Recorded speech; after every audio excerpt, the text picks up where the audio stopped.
is what you missed.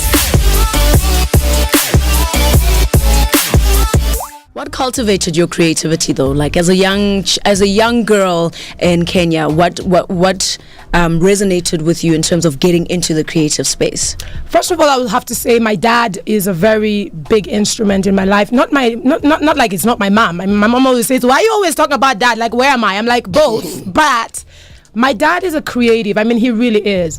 I'm named after my great-great-grandmother. Her name was Elizabeth. And she was a musician of note. And she was a pioneer in so many ways in the western part of Kenya. So things like the first Christian woman to refuse to get inherited as a wife. I mean, like, you get into Christianity, the missionaries came, and then your husband dies and then you're told now you're going to go with John number 2. It's not happening. So I've just known that I know for sure I come from a very strong family. She literally made her wealth out of music during that time. That was like from the 1870s or 1880s to about 1940. And then my dad is obviously very creative. One of my biggest selling tracks is called Marapamore. Marapamore. Yes, okay. And Marapamore is a song my dad taught me when I was about 4. And not that, obviously he taught us music and he taught us dance. I mean, we clean the dance floor. We sing like crazy. I mean, when I go to Kenya, we sing like we are a singing family. We don't sing on stage, but we sing. We sing every night before we pray. We sing when we are cooking. Music is in my DNA, whether I was doing it commercially or not. And I think that for me, my dad definitely has played such a big role. And another thing is my dad is the one person I'll tell you who's allowed me to be the best thing I could ever be, and never sat down. As much as I'm not 20, so don't be confused again, black don't crack, but where I come from and during the time that I grew up, we had our parents literally say, okay, fine, you finished high school, you're now going to go to where do you want to go? We say, okay, fine, US, where? You choose a place, but they choose what you're going to study. Yeah. Even if it's not one, they give you 3 options. There's medicine, I'm like, you gotta be kidding me. There's law. I'm like, you are joking. I mean, I'll be dying in school.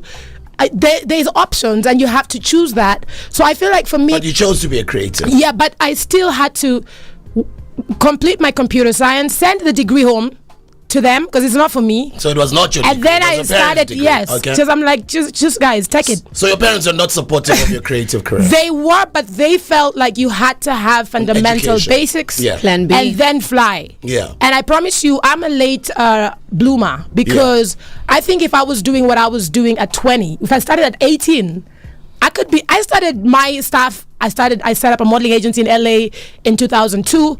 I started doing my own business in 2002. That's like old because I had to waste all these years trying to do what they wanted me to do and then start blooming. But my one thing I'll tell you for sure, for whoever's listening today, is it's never too late.